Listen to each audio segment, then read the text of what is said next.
Hey, Composite Gloves here, and today we're going to be talking about diatonic. What the junk does diatonic mean? Well, now that we've talked about keys, and I can legitimately do things like this and say, hey, let me delete all that. Hey, this is the G major, removing a G major.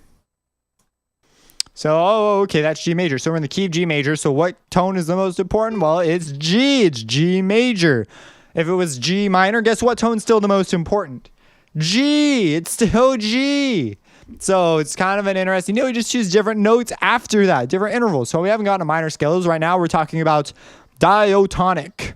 What is diatonic? So you select your tones, and then those tones are the tones that you will use in your composition. They're the ones you do not need to write sharps or flats. You don't have to say, hey, like for example, on F, it's always going to be assumed F sharp. So it's not like you have to go, hey, this F is sharp. If you're going to say anything, you're going to say, hey, this F is natural. Or you're going to go over here to this G and say, hey, this G is sharp or whatever. Probably not in the G major. I'm just going to assume we're in G major.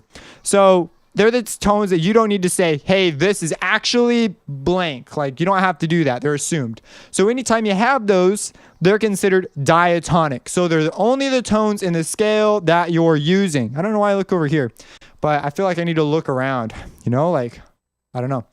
So that's pretty easy. It's diatonic. So some people are very familiar with this term. It's a pretty simple term, but every now and then you run into musicians who don't know that term. It's a pretty simple term though. Diatonic. Diatonic. Killed tonics. Yes.